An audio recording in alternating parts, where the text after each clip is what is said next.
Akala ko kung ano sasabihin ni Pastor Ronald. No? So, magandang hapon po sa inyong lahat. It is really great and wonderful na magkasama-sama po tayo sa gawain po ng Panginoon. At masasabi ko po na sa mga dating sitwasyon, mas maganda po ang sitwasyon natin ngayon dahil meron pong Pastor Ronald na kung saan talagang hindi po nagdalawang isip na pangasiwaan po, lalo na sa usapang pulpito. Alam natin na meron tayong naging tagapangasiwa at caretaker ng Panginoon dito po sa ating pong gawain. Pero kailangan po natin ang tumatayo sa pulpito upang tayo po'y pangaralan, upang tayo po ay gabayan. Kaya ang ganda po, kapag ka talaga sumusunod lang tayo sa kalooban ng Diyos, maganda po yung kalalabasan at ang magiging outcome nito. So, kaya thank you Pastor Ronald na talagang ginawa mong available ang sarili mo para ang church na ginamit sa buhay mo ay mapangasiwaan. At ngayon, alam kong masaya ang church na mayroong Pastor Ronald na nangangasiwa at nangangalaga po. Naku, napakasipag po nito. Ano ho? So, maganda nga po, medyo ipanalangin nyo siyang mabuti dahil ayaw natin na, kasi si Pastor Eni napakasipag din po. So, ayaw naman natin na mangangailangan na naman tayo isang araw. Kaya, ang ipag-pray po natin, kalakasan, maayos na kalusugan, mahabang buhay, at nakaka-bless, di ba, Preacher Tony? Nakaka-bless na dinala ng Panginoon muli si Pastor Ronald po dito para po tayo ay pangunahan. So ngayon, ang ginawa po niya, inintroduce po niya ang magi-introduce sa ating pong speaker. So, actually po, ang ating pong mangangaral, siya po ang kilalang naghanda ng daan ng Panginoon. Oho. Siya po ay katukayo nung nagsabing, "Behold the Lamb of God, which taketh away the sins of the world." Okay? Talagang katukayo niya. So ang pangalan po niya ay John. At siya po ay Baptist. Kaya ngayon po, we are so privileged na ang speaker natin ay walang iba kundi si John the Baptist. Okay? So, pasok, di ba? Pasok. Yeah. Nung nabubuhay pa po si Pem, isa po ito sa gusto niyang laging kasama. Alam ko po na talagang gusto pa rin siyang makasama ni Pem. Kami mga magkakaibigan, di ba? Kami po kahit anong hirap ng ministry, masaya kaming magkakasama kami. Yun po, yung bang kapag ka nagkakakwentuhan, nagkakatawanan, so joy na po namin yon bilang mga magkakaibigan. Marami po kaming nagiging kaibigan ngayon. Kasi nga po ang prinsipyo na kung saan idiniin ko po sa amin pong magkakaibigan, alam niyo po yon, maganda po na magdagdag ng kaibigan. Maganda po na madagdagan ang ating kaibigan. Pero hindi po dapat magbawas o magpalit ng kaibigan. Kaya mga kapatid, ang isa po, nung nabubuhay pa si Pem, gustong-gusto niyang laging nakakasama. Talagang sa heart ni Pem, masaya siya pagkasama niya po itong si Pastor. Bago po siya mag-preach sa atin, aawit muna po yung special number ng kanyang anak. Ang ating pong speaker ay walang iba kundi ang mahal na mahal ko pong kaibigan. Siya po ang tinutukoy ko sa mga pastors.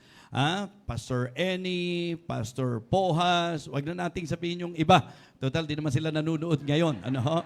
So, ang ating pong BFF ay walang iba kundi ang pastor po ng Maranatha International Baptist Church, Malabon. Direct product po ng ating mahal na si Bishop Manuel Orara. Walang iba kundi si Pastor John Palye Jr. Aawit po ang kanyang anak para sa special number, pero maganda rin pong patayuin natin ang kanya pong wife na walang iba kundi si Ma'am Rose Palye. Ma'am Rose? Ayan. Okay, anak, special number natin. Ang galing, ano? Speaker natin, John the Baptist. Yung ba ang message mo ngayon? Behold the Lamb of God, Pastor. Okay, let us listen to the special number of Brother Tim, Preacher Tim, and Jemima.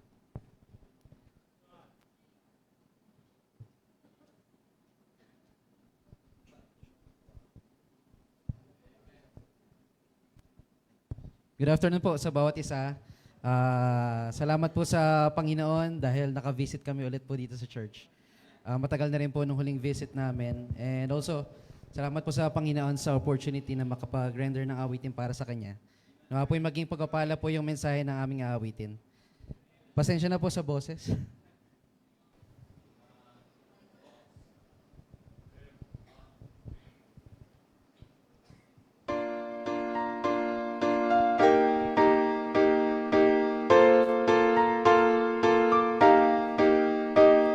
the watchman waits for morning, so my soul awaits you, Lord. Though the darkness falls around me, 'cause my hope in you to soar. From the depths I cry for mercy, leave me not in my despair. Cast away the doubts that haunt me, and reward my desperate prayer.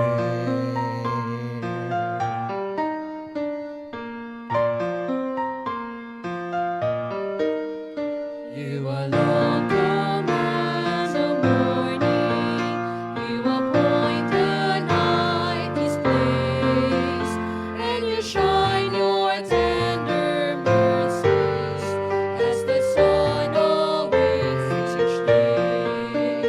All my future times are written, all my questions in your grasp. All your promises are faithful, every word shall come to pass. You are God of my tomorrows, you are worthy of my praise.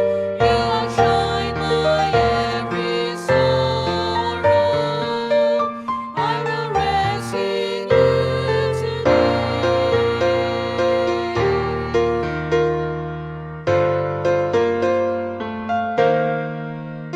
Though my weeping lasts a lifetime, I know promised joy will come. For the morning star has risen, Jesus Christ the conquering Son. Though the nights grow ever longer, waiting will not be in vain. Soon will dawn a golden morrow, heaven's never-ending day. You are God of my tomorrows, you are worthy of my praise. You outshine my every sorrow. I will trust in you today. You are God of my tomorrows, you are worthy of my praise. You outshine my every sorrow. I will rest in you today. I will rest in you today.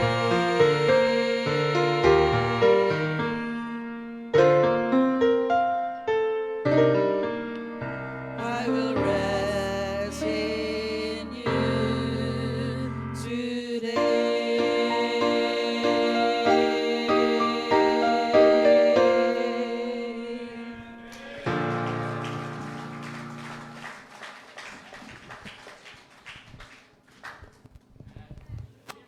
Magandang hapon po sa ating lahat.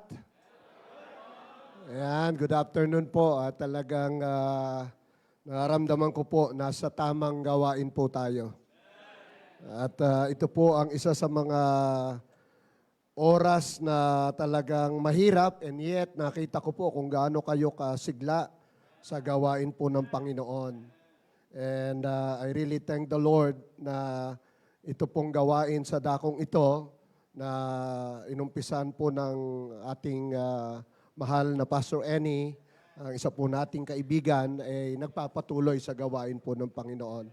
And salamat din kay Bishop sa kanya pong unselfishness, na talagang yung tulong, yung agapa, yung alalay, yung pagmamahal, hindi po natin talaga maikakaila.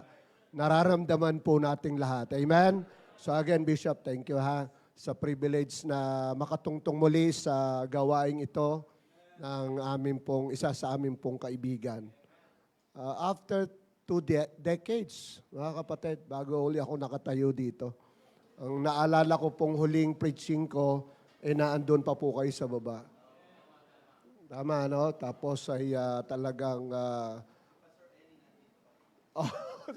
yung Pastor Eni andito pa rin. Ano? Tapos, actually, nag-usap kami ng isang gabi, Pastor Ronald. Masayang-masaya siya dahil daw tinake over mo yung gawain. Katulad din ng kagalakan ni Bishop. Ngayon daw, sabi niya, dahil sa kasipagan mo daw ay mag-ready ka na lang. No? Dahil gusto niya tulungan ka pa rin sa gawain. Kaya... Ma'am Merly, thank you po sa pribilehyo makapag-preach. Alright, so ngayon pong hapon, salamat po sa ating mga special numbers sa choir. Thank you po. At grabe, ngayon ko lang na-realize ang ginagawa ni Bishop. Imagine niyo, pagkatapos mag-preach kaninang umaga sa... Tanong ko sabi ko, friend, ganito ginagawa mo. Pagkatapos mag-preach doon sa Santa Mesa, takbo ka dito. Oh, friend, ganito. So ako kasi nag-preach po doon, tapos diretso po dito. Ang hirap, grabe. Actually po sa church, ang ginawa po namin, 7 kami nag-i-start. Tatapos po kami ng first service ng 9. Tapos magsa-Sunday school kami. Tapos 10 second service na po yon. 12 tapos na po kami. Kaya yung mga nagpe-prepare po, nakapagre-ready para sa following day. Pero ito, tatakbo po, malayo, talagang matindi. Ano po, kanina po nagdadrive ako Sa tindi ng antok ko, naligaw po kami. Hindi po sila makapaniwalang naliligaw po ako dahil kilala po nila ako sa pagmamaneho. Nagulat din po ako, panorte, pauwi na po kami. Kaya doon po kami sa Quezon, bumalik, tapos nag-U-turn muli ako doon. Sabi ko, isara nyo na yung waste na yan, waste of time talaga yan Kasi nag-waste po kami Doon kami tinuro. Sabi ko, sara nyo na nga, patay nyo na nga yung waste. Waste of time Dahil naikot pa po kami. Pero salamat, talagang mabiyaya ang Diyos. Niloob po ng Diyos sa magkita-kita tayo. At pinapangyari niya po itong oras na to. Nakarating po kami. Ang kagandahan, nakasunod naman sila, Bishop. Kaya nagulat sila Karating nyo lang. Opo, karating na namin. Kaya po talagang mahal kayo ng Panginoon. Amen? Parang yung amen ninyo, parang hindi ho kayo... naniniwala po ba kayo? Opo, mahal tayo ng Panginoon. Amen? Opo, kung hindi tayo mahal ng Panginoon, imagine ninyo, pangangalagaan po ba ng Diyos ang gawaing ito kung hindi po tayo mahal ng Panginoon? So alam po natin na naging storya, pero ito po ang Panginoon, gumawa at kumilos at pinangalagaan po at patuloy tayong pangangalagaan ayon sa tulong at biyaya po ng Panginoon. Alright, so ngayon po ay... dadako na tayo sa pag-aaral. Genesis chapter 22. Sa ating pong mga Biblia at kayo po ay niyahan ko Genesis chapter 22. Ano po? At natatawa po ako talaga doon sa nangyari sa amin na yon. Hirap talaga pagka medyo nagkakaedad ka na. Alright. Genesis 22, at ito po, familiar sa atin lahat ito. Actually, ang focus ng marami po sa atin pag gumagawa tayo rito ng mensahe is about the obedience of Abraham. Doon po sa pinagagawa ng Diyos po sa kanya. Pero nais ko pong sentrohan natin ng isang mensahe na inilagay po ng Diyos sa aking puso para ngayong hapon ay maibagi po sa inyo. Genesis 22, ito po ang sabi ng Bible, sandun po natin sa ating mga Biblia. And it came to pass after these things that God did tempt or test Abraham and said unto him, Abraham, and said, Behold, here I am. And he said, Take now thy son, thine only son, Isaac, whom thou lovest, and get thee into the land of Moriah, and offer him there for a burnt offering upon one of the mountains which I will tell thee of. And Abraham rose up early in the morning and saddled his ass and took 2 of his young men with him, and Isaac his son, and clave the wood for the burnt offering, and rose up and went unto the place of which God had told him. Then on the 3rd day Abraham lifted up his eyes and saw the place afar off. And Abraham said unto his young men, Abide ye here with the ass, and I and the lad will go yonder and worship, and come again to you. And Abraham took the wood of the burnt offering and laid it upon Isaac his son, and he took the fire in his hand and a knife, and they went both of them together. And Isaac spake unto Abraham his father, and said, My father. And he said, Here am I, my son. And he said, Behold the fire and the wood, but where is the lamb for a burnt offering? And Abraham said, My son, God will provide himself a lamb for a burnt offering. So they went both of them together. And they came to the place which God had told him of. And Abraham built an altar there, and laid the wood in order, and bound Isaac his son, and laid him on the altar upon the wood. And Abraham stretched forth his hand, and took the knife to slay his son. And the angel of the Lord called unto him out of heaven, and said, Abraham, Abraham. And he said, Here am I. And he said, Lay not thine hand upon the lad, neither do thou anything unto him. For now I know that thou fearest God, seeing thou hast not withheld thy son, thine only son, from me.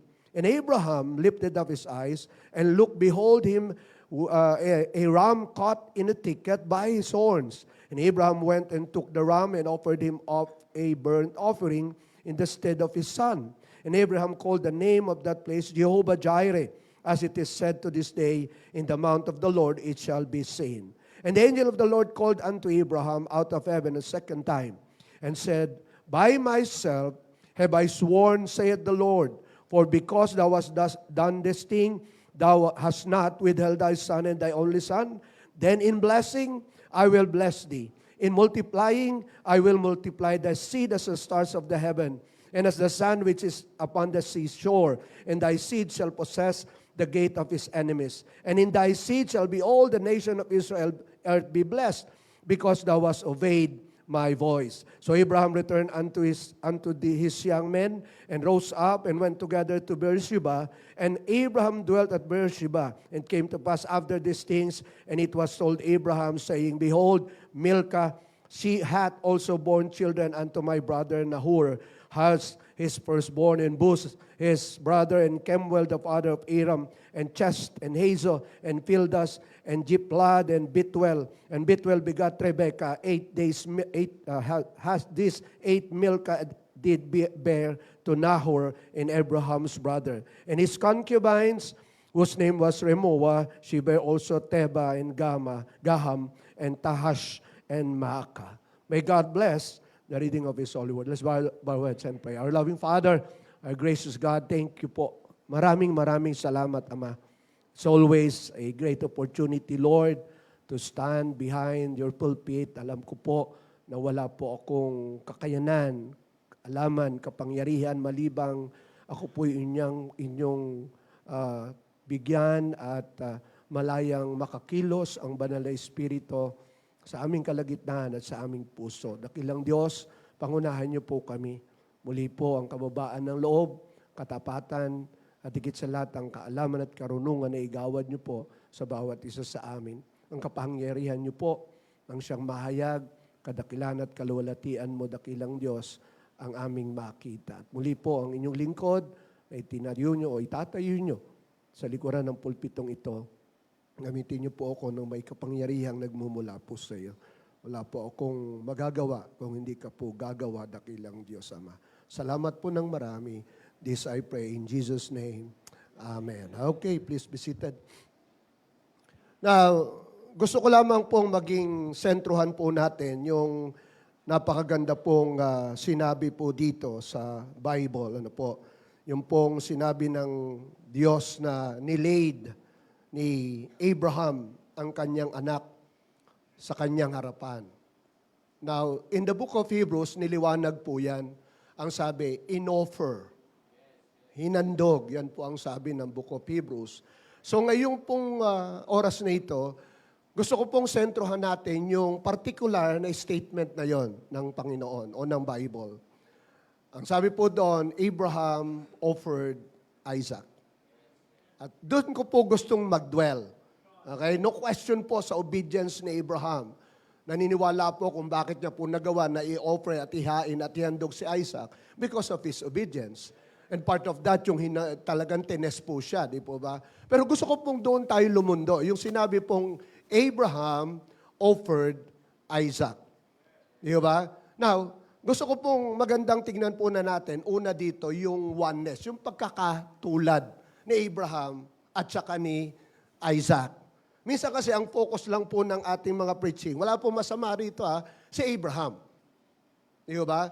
Pero magandang tignan din natin yung side ni Isaac. So sa Abraham at saka si Isaac, yung kanilang pagkakatulad. Okay? Una, nagkatulad po sila sa task. Pareha sila ng task eh. Si Abraham, iaalay si Isaac. Si Isaac naman, iaalay ang buhay. Parehas po yun, di ba? Imagine mo, bibigay mo yung buhay mo at ang ama mo ang siyang mag-aalay ng buhay mo. So they have the same task. Yun po yung task nila parehas na doon sa parte ng Mount Moriah, merong ihahandog si Isaac at ang maghahandog si Abraham. Okay? And then andun po yung parehas sila ng test. Sa side ni Abraham, mahirap po yun. Lalo na po sa bahagi ni Isaac. Can you imagine that, mga kapatid? Di ba? Yung pong isang anak narito na wala siyang, tandaan niyo po, si Isaac, nasa 20s ng kanyang edad. Ano po? Meaning, yung kanyang teenager, medyo meron na pong kakayanan para lumaban sa kanyang tatay. Pero yung pong kagandahan naniniwala ko, mula ng bata pa po itong si Isaac, tinuruan ng kanyang tatay patungkol po sa buhay na Diyos Kaya nung pagkakataon na yon na binigyan po sila ng test, binigyan po sila ng pagsubok, nilagay po sila sa ganong kalalagayan, hindi naging mahirap para kay Isaac, hindi rin naging mahirap para kay Abraham sa kalagayan bagamat ganun po ang sitwasyon, and yet nagawa po nilang gawin kung ano pong pinapagawa po ng Diyos sa kanila.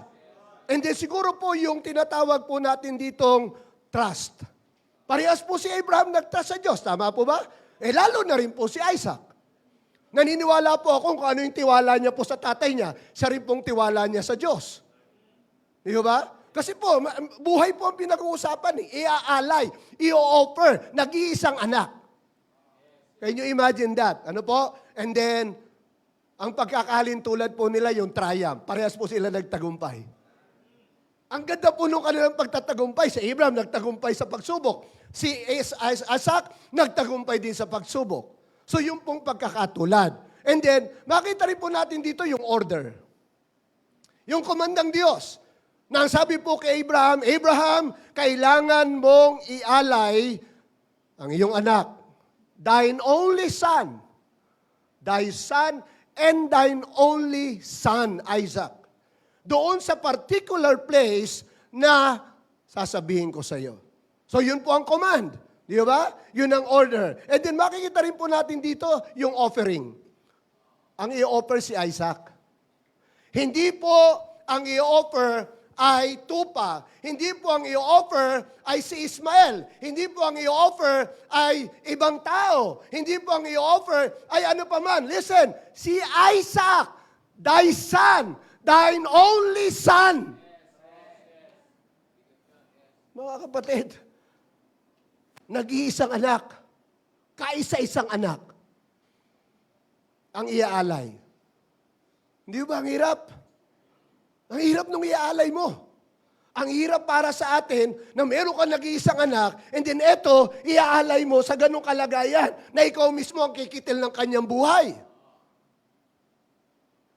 And then, yung obedience. Yung pong pagsunod. Di ba? Makita natin yung obedience ni Abraham and then obedience din ni Isaac. And then yung outcome. Yung nangyaring lundo nung kanilang pagsunod parehas. Tapos na po tayo sa ating pangangaral. Tayo po ay mag-closing prayer na po. Si Bishop na po ang magtutuloy noon. Now, lunduan po natin. Di ba? Abraham offered Isaac. Now siguro ang tanong, sino yung Isaac? Sa ating buhay, alam ko may mga Isaac po tayo. Naniniwala po ako bawat isa sa atin, magkukumpirma po tayo, at ngayong hapon, I'm praying to God na sana po mag-abot po yung naisin ng Diyos at saka yung nais ng banal na kasulatan para sa atin na magtagpo, ika nga, yung Isaac na sinasabi po dito. Okay? Ang tanong, anong Isaac sa iyong buhay ang kaya mong i-offer sa Diyos? Okay, una. Balikan niyo po yung verse number 1 and 2. And it came to pass after these things that God did tempt or test Abraham and said unto him, Abraham, and said, Behold, here I am. And verse number 2, and he said, Take now thy son, thine only son Isaac, whom thou lovest, and get thee into the land of Moriah, and offer him therefore a burnt offering upon one of the mountains, which I will tell thee of. Number 1, Abraham offered to God his Isaac, his love. His what? Love most. Mahal po ba ni Abraham si Isaac? Oo. Confirm, sinabi po ng Diyos eh. Sabi niya, ialay mo ang nag-iisa mong anak, thine only son Isaac. Sabi niya, whom thou lovest. Yung mahal mo. Members, ang hinahanap po ng Diyos na Isaac natin, na i-offer natin, yung mahal mo. What you love most. God does not deserve the second o pangalawa. God deserved the first. Tama po ba? He deserved the first. Mga minamahal, iyan po ang hinahanap lagi ng Diyos sa atin. In the book of Revelation, malinaw na sinabi, nakikita ko trabaho nyo, nakikita ko sigasig nyo, nakikita ko ginagawa nyo, nakikita ko pagsisikap nyo, nakikita ko kung paano kayo maglikot. But I am somewhat against you. You left your first love. So meaning, ang Diyos, tuwing tayo po yung maglilingkod, ang hanap-hanap niya sa atin, yung pag-ibig mo sa Kanya. Sa book of Corinthians, ano sabi? Prove the sincerity of your love. Mga minamahal, it's a matter of gaano mo kamahal ang Panginoon na kaya mong ibigay kung ano ang mahal mo sapagkat higit na mas mahal mo ang minamahal mo. Higit na mas mahal mo ang Diyos na minamahal mo kaysa bagay na minamahal mo. Higit nga dapat na mas mahal mo ang Diyos kaysa sarili mong minamahal mo. Minsan, oras lang natin, hindi natin kayang ibigay. Minsan, pride natin, ang hirap. Mga kapatid, yung bagay na gusto ng Diyos na ibigay sa atin, yung pagmamahal mo sa Kanya. God deserves our love because God taught us how to love. Mahal tayo ng Panginoon, amen? He first loved us. Can you imagine how He died for us? Mga kapatid, naaalala niyo ba paano siyang namatay para sa atin? Naalala niyo po ba na ipinahayag niya yung kanyang pagmamahal sa atin? Nakikita, nababasa po natin sa Bible kung paano pong in-offer niya. By the way, sa pag-aaral po ng Biblia, alam po natin na si Isaac ay picture ng ating Panginoong Kristo kung paano po siyang inalay ang buhay. And the same also sa buhay po natin, mga kapatid. Pinapakita po sa atin ng Diyos, si Isaac, na mahal mo, siya ang gusto kong ialay mo. Members, ano yung mahal mo na gustong ialay ng Diyos mo sa Kanya? Di ba? Yung business mo ba, mas mahal mo yan kaysa sa Diyos? Yung pangarap mo, mas mahal mo kaysa sa Diyos? Yung sarili mo, mas mahal mo kaysa sa Diyos? Dapat mas mahal natin ang Diyos sa lahat ng yan. Tama po ba? Mas mahal po natin ang Diyos sa lahat ng kung ano pa mang inaasahan natin sa buhay natin. Sabi ko nga po kanina sa testimony ko nang tumatawagin po kami ng Panginoon sa gawain po sa Bagong Baryo, mga kapatid, kung hindi po pagmamahal sa kaluluwa, at muna pagmamahal sa Diyos at pagmamahal sa kaluluwa, hindi mo kami pupunta doon. Never in my dream na pumunta po ako sa Bagong Baryo. Sabi ko nga po nung nadisgrasya po ang aming bishop, naalala ko po ito. Nadisgrasya sila somewhere in Nasugbo, highway ng Nasugbo. Tumaw po yung kanilang kotse. Talaga pong wasak yung kanilang Toyota na kotse. Alam niyo kung saan kami nakabili ng kanyang windshield tsaka rear shield? Sa Bagong Baryo. Sabi niya, Pastor John, sama ka sa akin. Kasi ako po yung nagdadrive dun eh. Kilala niyo naman po ako noon pa, di ba? Ako nagdadrive kay Bishop Orara. Sabi niya, may bibilin tayo sa Bagong Baryo. Basta sumama ka. Pambira, sabi ko sa inyo, yung Bagong Baryo, parang ayokong puntahan yun eh. Nung habang papasok po kami sa Bagong Baryo, kanina kwento ko, yung file ng basura na andyan sa kaliwa, nasa kanan, mas mataas pa doon sa signage. Tapos yung lugar talagang second to Tondo. Di ba? Sabi ko, Pastor, ayoko pong magpastor dito.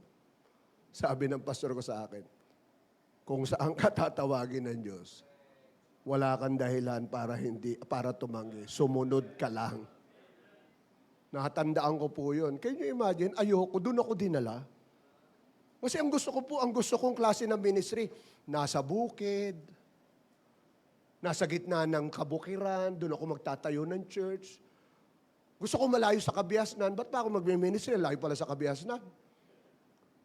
Ibig sabihin, gusto ko kasi pamprobinsya. Ayoko po alam niyo yun, yung lugar na talagang masabi mo, ang daming tao. Kaso dinala ako ng Panginoon doon, mga kapatid. 1995, nang tanggapin ko po yung gawain po doon sa Bagong Baryo. And the rest is history. Hindi ko alam, doon din pala ako magkakaroon ng dagdag na pamilya, tapos yung kung ano po yung nangyayari ngayon sa gawain. Mahirap po on that part. Can you imagine kung talagang kung hindi lang puso at pag-ibig mo sa kaluluwang ang dahilan mo ng pagpunta, doon po ako pupunta. But I learned to follow God. I learned to obey God. Why? Because I love my God. Mahal ko ang Diyos eh. Kahit po sabihin natin hindi tayo perfecto, marami po tayong mga flaws, and yet, itong Diyos na to patuloy na nagmamahal po sa atin. So He does not deserve anything na hindi po natin maibibigay higit sa Kanya, kahit po ang ating pag-ibig sa Kanya. Mga kapatid, si Abraham, sabi sa kanya, Abraham, gusto kong ibigay yung mahal mo. Members, gusto kong ibigay mo ang mahal mo sa Diyos. Yan ang gusto ng Diyos. Anong mahal mo na nasa iyo na gusto ng Diyos ibigay mo sa Kanya? Can you offer it this afternoon? Can you? Abraham offered Isaac. And God wants you to offer your Isaac too. So ano pong sabi? Pangalawa, una, Abraham offered to God his love. Verse 3. Mabilis lang po ako. Dahil sabi ko po kanina, may filosofiya po ako. Natutunan ko rin po kay Bishop. Ang nangangaral ng maikli na iimbitahang muli. Kaya sisikapin ko po maikipaikli ang mensahe. Kasi namimiss ko kayo di ba? So kaya, doon ko lang naman sinabi kay Bishop tsaka dito. Kaya sikapin ko po. And Abraham rose up early in the morning and saddled his ass. Look, in verse number 3 sabi, Abraham rose up early in the morning. Anong gagawin nila? Magwo-worship. Tama po ba? Tayo, tanghali na mga kapatid. Late pa sa gawain. Ang Iglesia ni Cristo, papunta po kami dito early in the morning. Nakita namin, naglalabasan na, 7. 7 po kami, Bishop, bumiyahe. Naglalabasan sa mga churches nila. Tayo papunta pa lang sa churches natin. Ito pa masakit. Natapos na ang unang service. Yung pang-ikalawang service, ang muntik mo nang hindi maabot. Tanghali na eh. Diba? Putok na ang init ng araw. Pero sabi ng Bible dito, Abraham rose up early in the morning. And ano sabi po ng Bible? And saddled his ass, took 2 of his young men with him, and Isaac his son, and clave the wood for the burnt offering, and rose up and went into the place which God had told him. And on the third day, Abraham lifted up his eyes and saw the place afar off. Can you imagine? Almost 3 days na silang naglalakbay. Hindi ho ganun kalayo ang nilakbay nila. Wala hong LRT, wala hong jeep, wala hong train, wala hong kung ano man. Naglakad lang po sila. At alam natin kung gaano kalayo. Listen, ang iaalay ni Abraham, sinabi na ng Diyos sa chapter 17 ng Genesis, magkakaanak kay Abraham, magkakaanak si Sarah. Pero ang gusto kong malaman mo, may covenant ako sa iyo, yung magiging anak ni Sarah, ang pagmumulan ng lahi ko. At gusto kong maintindihan mo, ito rin ang siyang pagmumulan ng tinatawag na pipiling bayan. But pagdating ng 22, iaalay mo yung panggagalingan ng lahi nun. At ang sabi ng Bible, maaga pa siya pumunta doon sa lugar o umalis sa kanyang panggagalingan at pupunta doon sa lugar na kanyang pupuntahan. Ano pong nakita ko dyan? Abraham offered to God his loyalty. Yung kanyang katapatan. Kasi pwede naman niya itakas na lang si Isaac eh. Uy, Isaac, halika na. Malaki ka na. Takbo tayo sa Panginoon. Pambira, iaalay kita. But no. May covenant ako sa Diyos eh.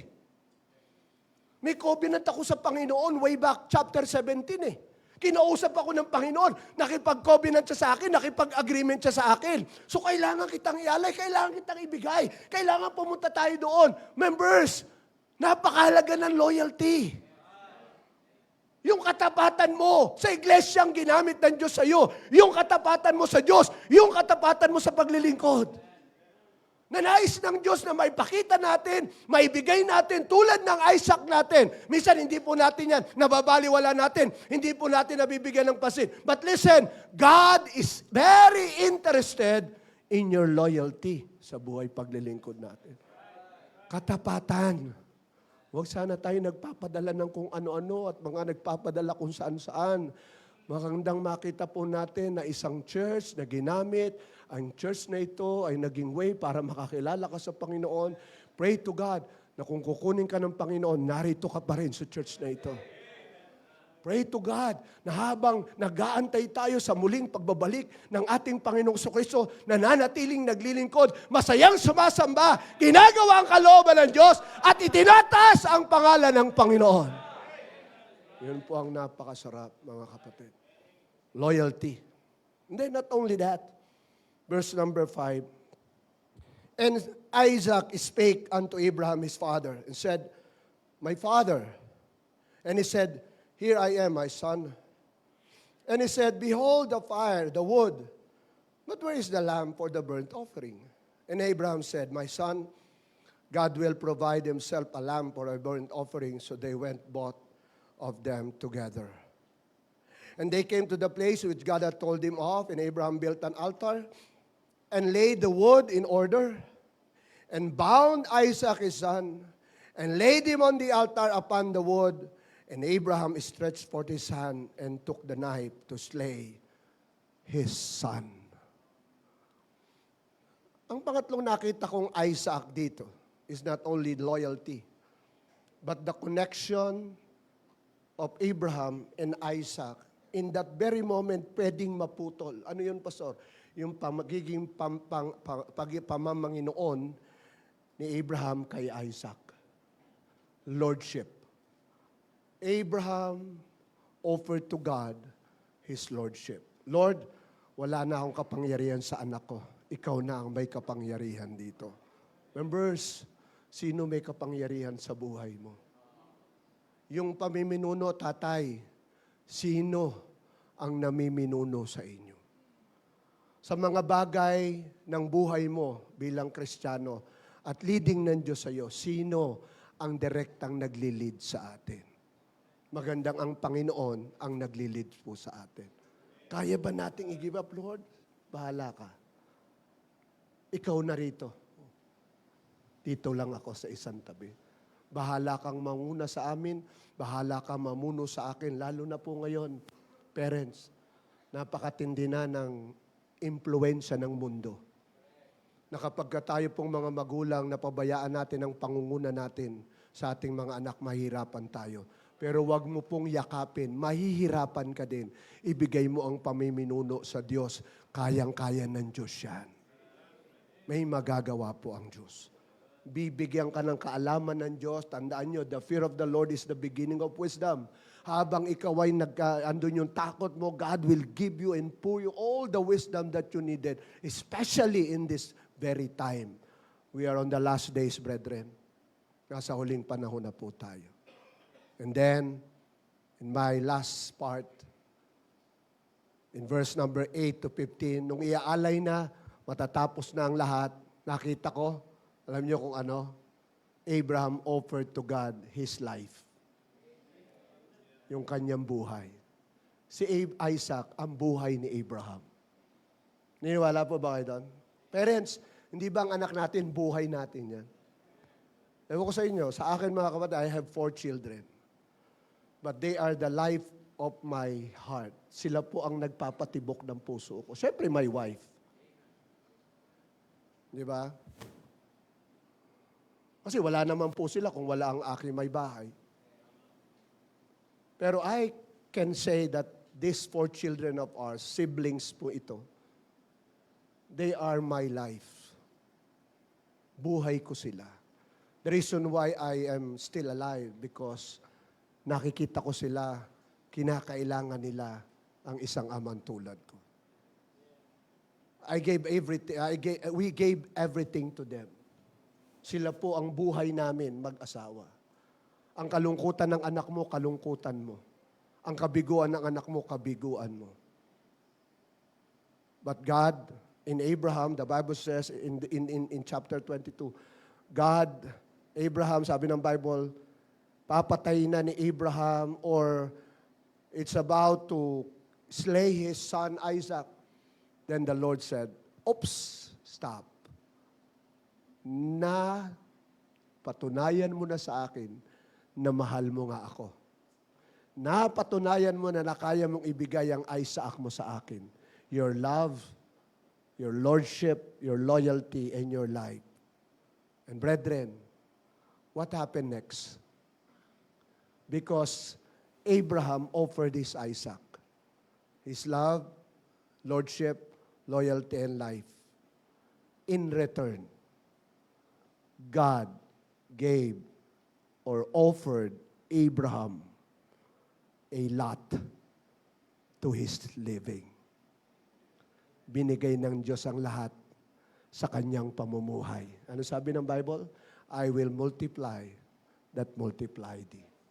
I will bless thee. At alam natin ang istorya, yung lahi ni Abraham, sindami ng lahi ng mga stars at sindami ng lahi ng mga tubig o ng mga buhangin sa tabing dagat. Abraham or God blessed the life of Abraham. Why? Because he learned in his obedience, offered his Isaac, the only son whom he loved, yung kanyang loyalty, yung kanyang lordship, yung kanyang life. And in return, God gave him a lot in his living. In my conclusion, tapos na po ako. Let me give you 3 things. Let us obey God and offer Isaac without delay. Without delay. When God said, offer me your Isaac, offer it now. Huwag mo na ipagpabukas. Maraming nangyayari. Ibigay mo na po ngayon yan. And not only without delay, but without drama. Huwag ka na magdrama-drama. Huwag ka na kung ano-ano pang dadalin mo sa Diyos. Ibigay mo na yung Isaac mo. Ibigay na natin ang Isaac natin. Tumatakbo po ang panahon. And without doubt, huwag mong pagdudahan ng Diyos once na binigay mo na ang Isaac mo. Because what? Your Isaac or your Isaac na ibinigay mo, God will bless you. Lord, salamat sa inyong mga salita. Salamat po sa patuloy na hamon sa puso po namin. Tulungan niyo po kami. Hawakan, pangunahan po ang mga salita ninyo na naihapayag sa likuran ng pulpito. Dakilang Diyos, ang kasapatan po ng lahat ng aming narinig at hamon sa puso na alam po naming inilagay nyo sa bawat isang nabot ng tinig na ito ay magkakaroon po ayon sa inyong paggawa at pangungusap, nawa ng bunga at tugon mula sa inyong mga salita. Pangunahan niyo pong patuloy ang oras na ito, Ama, at ang malayang pagkilos ng Banal na Espiritu ay mahayag po sa puso ng bawat isa. Habang ulo ko matay pikit, pangunahan niyo po kami, Ama. Bishop, please.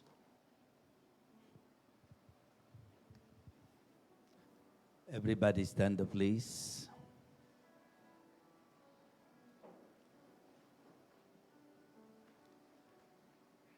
I know that this story is very familiar to all of us.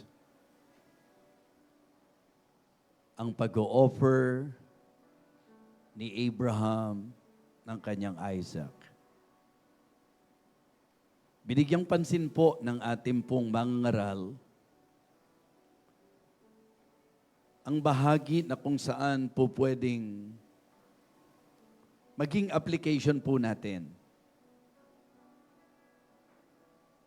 Si Isaac po ay hindi maitatanggi at hindi maikakaila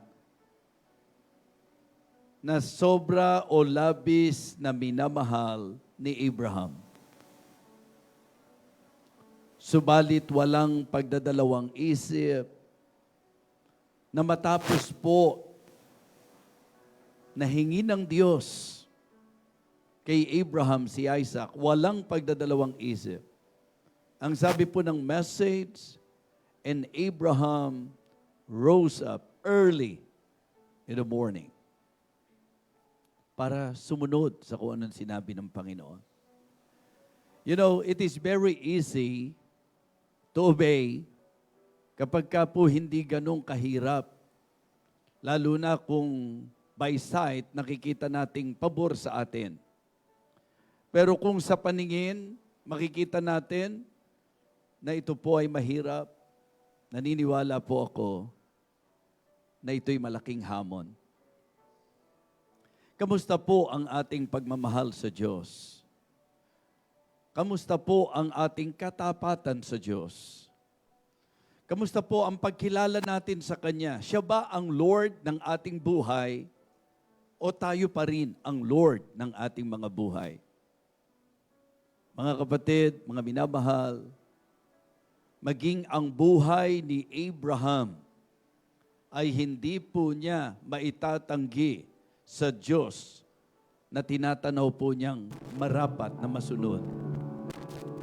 Ngayong sandaling ito, if the Lord touch your heart, kung ang mensahe po ay klaro sa atin at ang pinakahamong ito ay napakaliwanag sa atin, ang tanong po, are you willing na ialay mo ang Isaac mo sa Panginoon? Ngayong sandaling ito, if the Lord talks to you, if God is talking to you, if the Holy Spirit is convicting you, lagit-lagi sinasabi ko po sa inyo, iyan po ang halaga ng altar. Habang nakikinig tayo ng pangangaral, Diyos ang nangungusap. Diyos ang nagsasalita sa atin. It is not the speaker. It is not the preacher. It is God. Because what the preacher is preaching is the Word of God.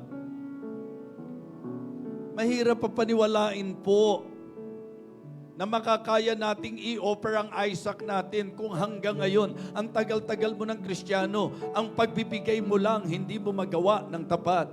Ang tithes mo, ang offering mo, ang alam nating handog at alay na dapat ibinibigay sa Diyos. Kung dyan lang po hindi tayo papasa, lalong mahirap pumasa kung ang hihingi ng Diyos sa atin ay ang Isaac po natin. It is good na tayo po ay magpakatotoo sa harapan ng Panginoon ngayon. Ang time, kaya mo bang ibigay sa Kanya? Ang treasure, kaya mo bang ibigay sa Kanya? Yung totality mo, kaya mo bang ibigay sa Kanya?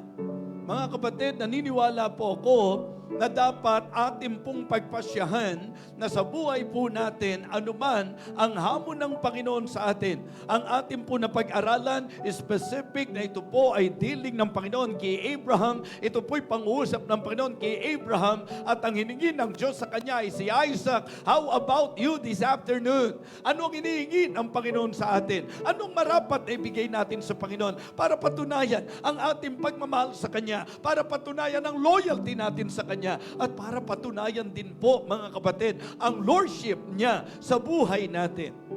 Ngayong sandaling ito, kung ano man ang pagkilos ng Panginoon sa iyo, why not humble yourself before the Lord and tell God, sabihin mo, Lord, forgive me. May mga reservation po ako. May mga drama po ako sa buhay. May mga pag-aalinlangan po ako. At yun ang dahilan kung bakit hindi po right away nakakasunod ako. Dakilang Diyos, salamat po. Salamat po sa paalalang ito ng mensahe. Umaasa po ako, dakilang Diyos, na ito po'y nakapenetrate sa aming mga puso. Umaasa po ako, Panginoon, ang Banal na Espiritu ang siyang gumawa upang kami po ay maliwanagan, upang maunawaan po namin ang mensaheng hatid po sa amin ngayong hapong ito. Isang bagay po ang napakaliwanag, dakilang Diyos. Yung idea na kung saan ikaw na Diyos na karapat dapat sa lahat ng bagay. Ang malinaw na malinaw po sa amin ngayong hapon, walang dahilan para ipagkait namin sa iyo ang anuman na nais mong i-offer namin sa iyo. Nasa iyo ang lahat ng karapatan. Nasa iyo po ang lahat ng kapangyarihan. Nasa iyo ang lahat ng kadahilanan, dakilang Diyos. Kaya ngayong sandaling ito, with a humble spirit and a humble heart, O God, kinikilala namin ang iyong pagka-Diyos at pagka-Panginoon sa aming mga buhay. Thank you for the testimony of Abraham. Thank you for his great example, good example. Heavenly Father, may you bless even our speaker this afternoon, his family and the ministry that you entrusted to him. And Lord, please, selyuhan mo po sa puso namin ang aming pong kapasyahan ngayong hapon. Ito po ang aming panalangin sa pangalan po ng aming Panginoong Jesus. Amen. Amen. Praise the Lord. Thank you so much.